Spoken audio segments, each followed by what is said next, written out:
Bismillahirrahmanirrahim. Assalamualaikum warahmatullahi wabarakatuh.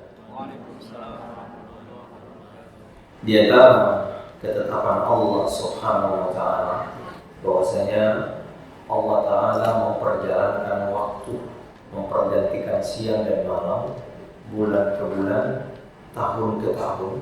Sesungguhnya di balik itu semua ada pelajaran bagi kita yang ingin mengambil pelajaran. Jadi bukan sekadar tujuan kita, ya, kapan bulan itu akan berakhir, kapan tahun itu akan berakhir, kapan sebuah hari akan mulai dan kapan akan berakhir. Tetapi yang menjadi inti masalah kita, Bapak Ibu, adalah dengan apa kita mengisi waktu-waktu itu. Karena waktu ini adalah modal hidup kita. Ya, karena itu Hasan al-Basri rahimahullah ta'ala mengatakan, sesungguhnya engkau adalah kumpulan hari-hari. Jika harimu berlalu, maka sebagian darimu juga akan berlalu. Nah, oleh karenanya kita semua, Bapak Ibu, dituntut untuk mengambil pelajaran dari setiap pergantian hari, siang dan malam, pergantian bulan ke bulan, pergantian tahun ke tahun, yang datang silih berganti, untuk merenungkan apa yang telah kita lakukan, dan yang paling penting juga bagaimana kita menghiasi waktu-waktu yang akan datang. Karena itu para ulama katakan ada dua yang harus kita siapkan, yaitu muhasabah. Yang pertama adalah yang sifatnya tafakkur hisabi, yaitu introspeksi diri yang telah kita lalui. Kemudian juga adalah tafakkur isti'dadiyah, yaitu mempersiapkan, mentafakuri apa yang akan kita bawa dan bekal menuju, ya, perjalanan akhirat kita nanti. Surah At-Taubah ayat 36. Minha arba'atun hurum. Kata Allah, di antaranya, jadi di antara 12 bulan itu ada 4 bulan hurum. Hurum ini, kata para ulama, adalah jamak dari haram. Jamaknya haram adalah hurum, yakni bulan yang haram. Kenapa disebut hurum? Karena dulu orang-orang Arab ketika memasuki bulan ini, bulan-bulan 4 bulan ini, mereka mengharamkan peperangan dan pertumpahan darah di dalamnya. Ya, maka mereka menyebut dengan arba'atun hurum, jadi bulan yang di mana Allah Azza wa Jalla menetapkannya sebagai, dan oleh karenanya, ya, dulu orang-orang Arab ketika masuk bulan-bulan ini, mereka menghentikan semua peperangan sebagai menghormati, ya, bulan yang mulia ini. Yaitu bulan apa itu? Hadis yang dikeluarkan Bukhari dan Muslim dari sahabat Abu Bakar radhiyallahu anhu, kata Nabi, sesungguhnya waktu itu berputar sebagaimana keadaannya ketika Allah menciptakan langit dan bumi, yaitu 1 tahun ada 12 bulan di dalamnya. Antaranya ada 4 bulan haram.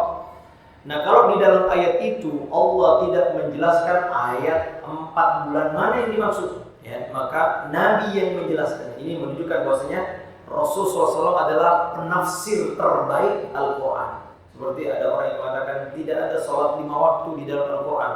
Kalau dikatakan bahwasanya tidak ada nama-nama sholatnya, ya benar.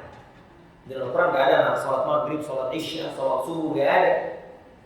Ya, tetapi Allah hanya menyebutkan sholatlah di sholat-sholat. Allah Taala menyebutkan waktu-waktunya.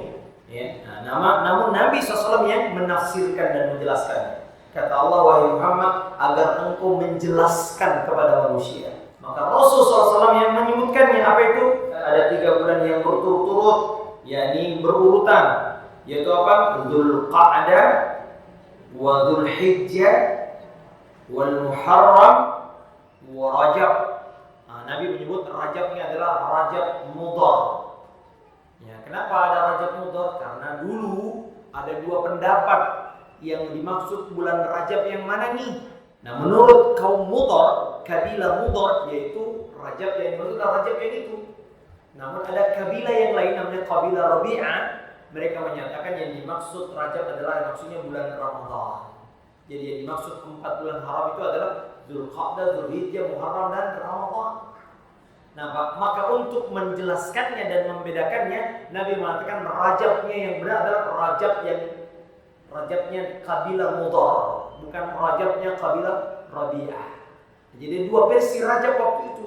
Sebagian kabilah mengatakan yang dimaksud adalah Rajab nih, maka Nabi mengatakan Rajabnya Rajab Mudhar, yaitu terletak di antara bulan Jumadil Ula, Jumadil Tsani dan Sya'ban. Demikianlah ketetapan Allah. Allah Ta'ala menjadikan makhluk lebih utama dibanding makhluk-makhluk yang lain.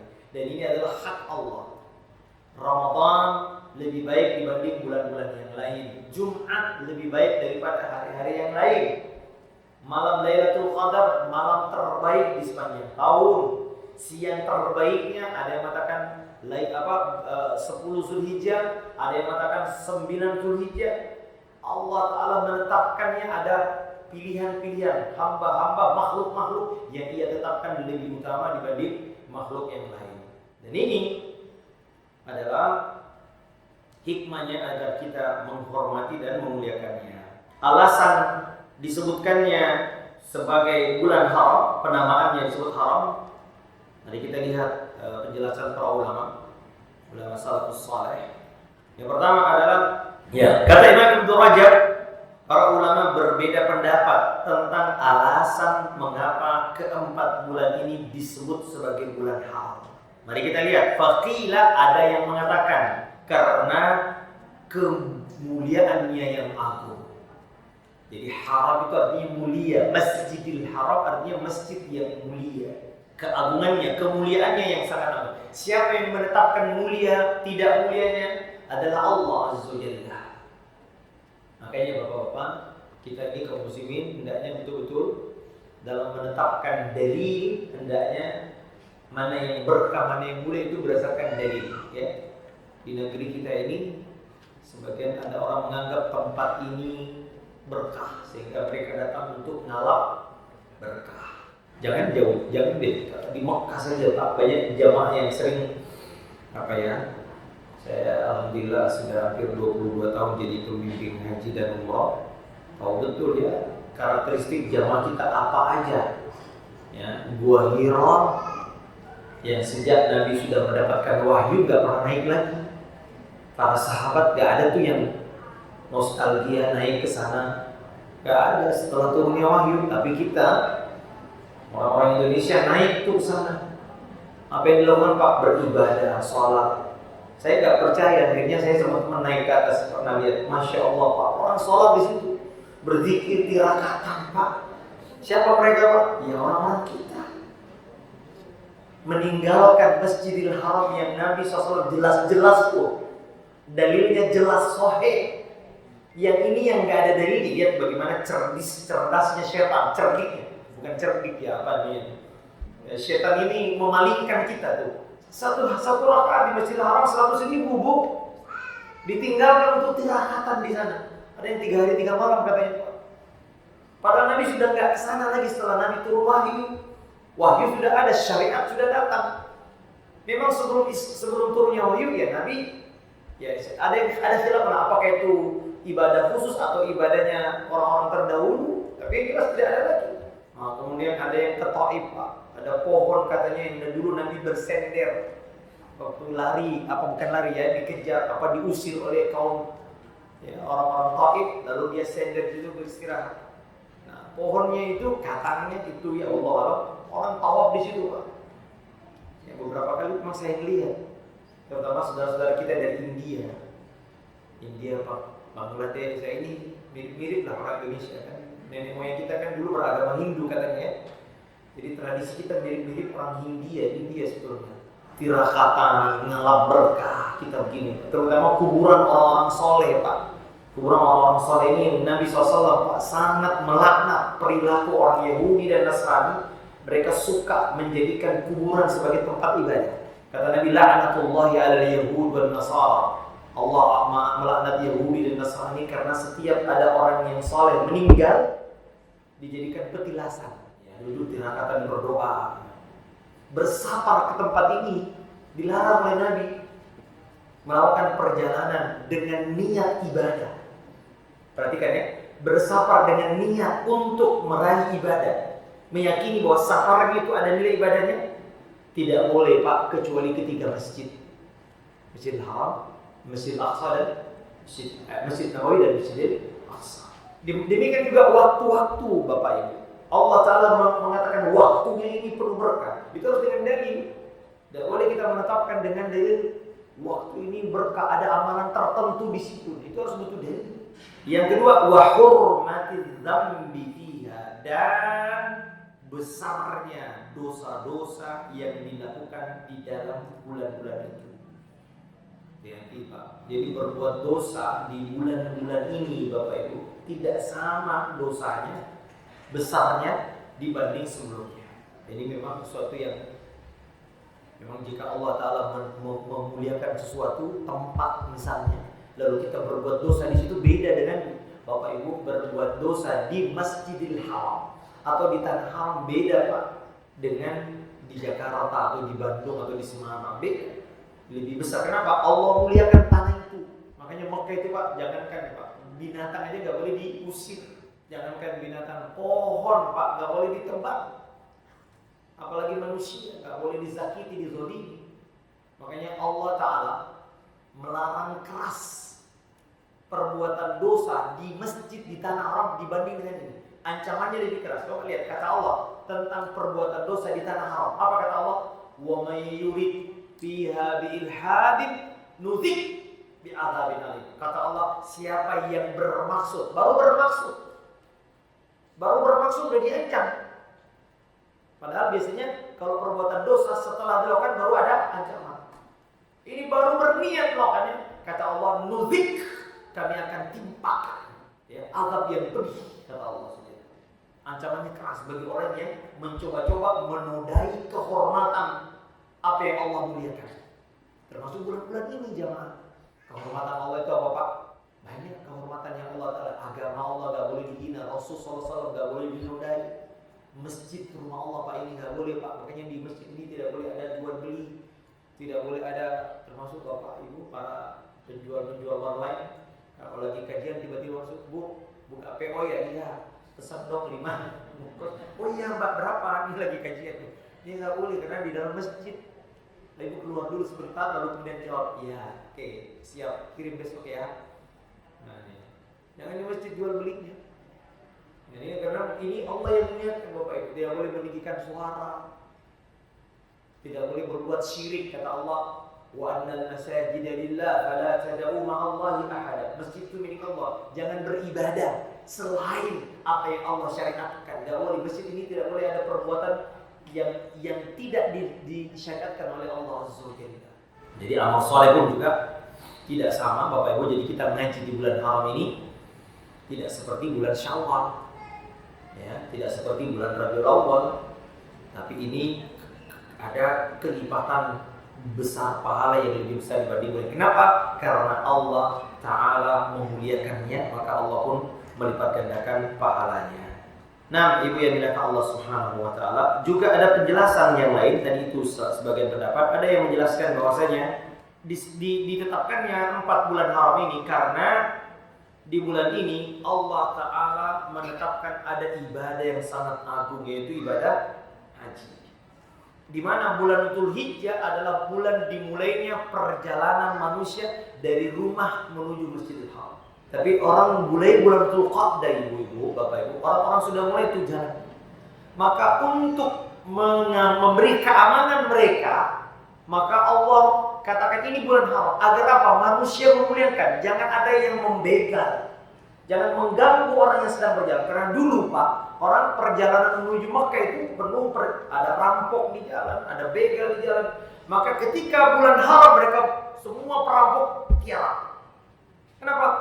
Bulan haram, nggak boleh mencuri, nggak boleh perampok, nggak boleh. Mereka tahu. Kenapa? Untuk memudahkan manusia melakukan perjalanan. Coba kalau tidak ada bulan haram Pak, perampok di mana-mana. Nah, kemudian kenapa bulan Muharram? Supaya memberi keamanan mereka kembali ke rumahnya. Dzulhijjah intinya haji. Justru Dzulhijjah itu intinya. Kapan mulai manasik haji? Mulai tanggal 8 Pak Zulhijjah, mulai tarwiyah, kemudian 9 rukuk, kemudian 10 melontar jamarah, tawaf ifadah, 11, 12, 13 ada melontar jamarat selama 3 hari ayyamut tasyrik. Hari 11, 12, 13 hari ke-14 selesai, jadi hanya 8, 7 hari saja perjalanan. Setelah itu mereka pulang, maka Allah tetapkan sebagai bulan haram untuk apa? Untuk memuliakan perjalanan haji manusia pada saat mereka berhaji. Nah, ada pun bulan Rajab, ya, agar orang melakukan ibadah umrah di pertengahan tahun. Jadi ada pertengahan tahun. Jadi kalau kita Muharram, kita coba itu Mbak, Muharram, Safar, Rabiul Awal, Rabiul Akhir, Jumadil Awal, Jumadil Akhir. Baru kemudian Rajab. Betul, Rajab ini di tengah-tengah tahun. Nah ini Bapak Ibu diantara penjelasan para ulama tentang bulan-bulan haram ini. Tapi juga ada penjelasannya. Al-Imam Ibnu Katsir dalam tafsirnya, beliau menjelaskan tentang kalimat ayat fala tazlimu, jangan kalian berbuat dosa di dalamnya. Maka beliau mengatakan, jangan kalian berbuat dosa di bulan-bulan yang 4 ini, karena dosa-dosa pada bulan itu lebih kuat dan lebih parah dibanding bulan-bulan selainnya. Ya, demikian pula kemaksiatan yang dilakukan di bulan haram juga bertambah berat kadar dosa-dosanya. Baik Bapak Ibu. Jadi inilah ya kesimpulannya Bapak Ibu, keutamaan yang Allah tetapkan pada bulan-bulan haram ini adalah dilipat gandanya pahala bagi orang yang mengerjakan amal soleh. Nah, kalau kita perhatikan Bapak Ibu, ada apa sih amal-amal soleh apa saja yang ada di bulan haram ini? Banyak sekali Bapak Ibu. Tapi saya kira intinya adalah perjalanan haji. Intinya adalah haji, dan ini haji ini Bapak Ibu adalah ibadah yang Masya Allah Pak. Ya, mengumpulkan seluruh jenis-jenis ibadah. Haji ini ada ibadah harta Pak. Nabi SAW mengatakan orang yang pulang haji seperti baru lahir. Karenanya para ulama berbeda pendapat apakah haji menghapus dosa kecil atau dosa besar. Kalau sholat sepakat ulama hanya dosa kecil. Setiap sholat kita ini antara satu sholat ke sholat berikutnya itu terhapus dosa, tapi dosa besar itu tidak. Dosa besar itu butuh yang lebih dari itu. Apa itu? Taubat. Tapi kalau dosa kecil, kita mengaji, duduk di majelis ilmu, dosa kecil terhapus. Nah, adapun haji kata para ulama ada kekhususan. Haji itu bukan hanya dosa kecil, tapi dosa besar. Mereka berdalil dengan kata Nabi, pulang dari haji seperti baru lahir dari perut ibu. Tapi dosa besar kalau tidak diiringi dengan taubat tidak akan diampuni. Dia harus minta ampun dengan menyesal, berhenti dan bertekad tidak mengulangi dan ikhlas ketika bertobat. Nah ini. Tapi kalau haji, ya ini yang mendapat ada khilaf memang para ulama ada khilaf. Tapi wallahu a'lam pendapat yang lebih kuat wallahu a'lam adalah juga dosa-dosa besar. Ibu, Nabi SAW ditanya oleh Aisyah, apakah wanita wajib mengangkat senjata ikut berperang, berjihad? Kata Nabi, enggak wajib.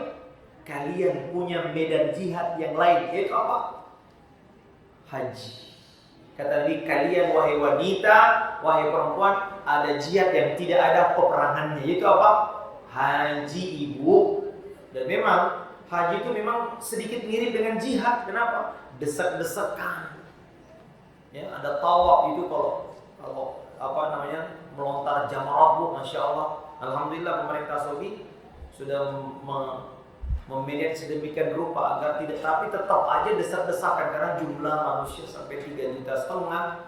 Jadi haji ini Bu, jasmani itu sangat menunjang sekali perjalanan ibadah kita. Ya. Kemudian apalagi Bapak Ibu, ibadah harta, ibadah apa macam-macam, mengumpulkan seluruh, ada sholatnya Bu, di haji itu ada sholatnya, ada kurbannya, lengkap. Ibadah haji mengumpulkan seluruh jenis-jenis ibadah. Nah oleh karenanya Bapak Ibu, untuk itulah Allah Ta'ala tetapkan bulan-bulan itu adalah bulan yang agung dan mulia karena di dalamnya ada berbagai macam kemuliaan. Bagi kita yang gak haji, jangan khawatir Bu. Pertama, saya katakan seluruh bentuk amal soleh dilipat gandakan. Ya, memang di Zulqa'dah ini tidak ada ibadah khusus ya. Ada seperti kalau Zulhijjah ada tarwiyah, ada menyembelih kurban, tapi di Zulqa'dah nggak ada. Tapi kita katakan seluruh bentuk amal soleh dilipat gandakan, Bapak Ibu. Apa itu? Sholat 5 waktu, kewajiban-kewajiban ya, puasa, sunnah Senin Kamis, sedekah, membantu orang lain, menikah lagi, bapak-bapak kalau berani melangkahi mayat istrinya. Ya. Nah, semua bentuk ibadah secara umum Bapak Ibu dilipat gandakan. Karena itu bersemangatlah Bapak Ibu. Khususnya ada lagi namanya 10 hari pertama bulan Dzulhijjah. Dulu para salafus saleh Bapak Ibu mengagungkan 3-10. 10 hari pertama bulan Muharram, 10 hari terakhir Ramadan, dan 10 hari pertama bulan Dzulhijjah. Ada khilaf ulama yang mana yang paling mulia di antara 3-10 ini. Sebagian ulama mengatakan bulan Dzulhijjah yang paling utama. Dan ini pendapat yang paling kuat menurut kami. Kenapa Bapak Ibu? Di 10 hari pertama bulan Dzulhijjah, yang 16 hari lagi loh Bu, ya. Itu Nabi SAW mengatakan tidaklah ada hari di mana amal soleh di dalamnya lebih dicintai Allah dibanding dengan jihad di jalan Allah. Bu, jihad itu amalan besar. Nabi mengatakan puncaknya Islam itu jihad. Yang dimana risikonya kalau jihad terluka atau bahkan mungkin meninggal Bapak Ibu. Tapi Nabi mengatakan beramal soleh di 10 hari pertama lebih dicintai Allah. Makna lebih dicintai Allah, lebih besar keutamaannya, lebih besar pahalanya dibanding selain di 10 hari itu. Cuma memang Bapak Ibu, 10 hari pertama bulan Dzulhijjah tidak populer di negeri kita.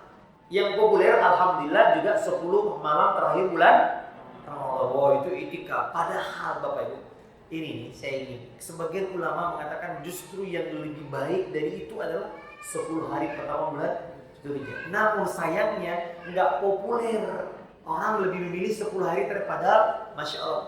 Juga Bu, bayangkan Bapak Ibu, di dalamnya ada hari di mana Allah Ta'ala banyak membebaskan hambanya dari api neraka. Kapan itu? 9 Masya Allah, di dalamnya ada puasa 1 hari menghapus 2 tahun dosa. Kurang apa coba? Di dalamnya ada ibadah kurban yang didahului dengan ibadah sholat Id yang Masya Allah. Kata Allah, fasalli li rabbika wanhar, sholatlah dan menyembelihnya. Kapan itu? Di 10 hari pertama bulan Dzulhijjah. Dan yang lebih agung lagi di dalamnya ada ibadah yang itu ibadah haji. Ibadah haji ini ibadah yang sudah lama Bu. Orang-orang Arab musyrik juga beribadah haji. Cuma mereka memalingkannya, mereka menyelewengkan banyak ritual hajinya. Tapi mereka tiap tahun haji. Demikian Bapak Ibu, Allah Ta'ala memotivasi kita dengan menggunakan cara-cara kelipatan, pahala, bisnis, keuntungan. Agar apa? Agar kita termotivasi untuk itu. Jadi amal-amal soleh. Jadi khususnya nanti di 10 hari pertama bulan Dzulhijjah, amal soleh diantaranya apa Bu? Zikir mutlak, ya, zikir mutlak. Mulai malam 1 Dzulhijjah nanti kita tunggu pengumuman pemerintah kapan masuknya tanggal, sebagaimana Ramadan, sebagaimana juga Idul Fitri, kita selalu menunggu pemerintah. Maksudnya menunggu ru'yah gitu ya, ru'yah yang ditetapkan oleh pemerintah. Nah, kalau sudah masuk malamnya Ibu, kita disunahkan untuk berzikir kapan dan di mana saja. Zikir apa? Bertahlil, yaitu apa? Bertakbir. Allahu Akbar, Allahu Akbar, la ilaha illallah, Allahu Akbar, walillahil hamd. Dulu para salafus saleh, para sahabat masuk pasar pakai bertakbir. Masuk pasar, Abu Hurairah radhiyallahu anhu, sehingga semua pedagang juga bertakbir. Tapi kalau zaman sekarang mungkin dianggap aneh Bu ya. Masuk ke Green Park, Galaxy, Ibu ya, atau bapak ya masuk sambil bertakbir Allah. Mungkin orang Pak belum lebaran, masih lama. Nah, kita katakan ya, Allah Ta'ala sebutkan secara khusus jangan sekali-kali berbuat dosa di dalamnya. Padahal kita tahu Bapak Ibu, dosa itu kapan saja nggak boleh.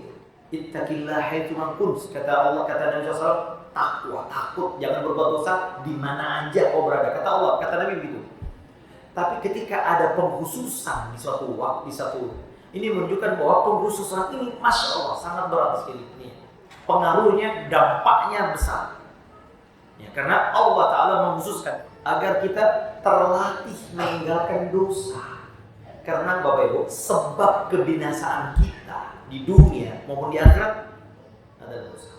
Karenanya sebagian salaf mengatakan, Bapak Ibu, kalau engkau punya waktu mustajab untuk berdoa dan singkat, maka lebih baik kau habiskan untuk istighfar. Kenapa? Ternyata istighfar adalah solusi dari semua masalah. Sebagaimana takwa. Allah Ta'ala katakan dalam surah At-Talaq, "Wa may yattaqillaha yaj'al lahu makhraja." Siapa yang bertakwa kepada Allah akan dikasih solusi dari semua masalahnya. Wassalamualaikum warahmatullahi wabarakatuh.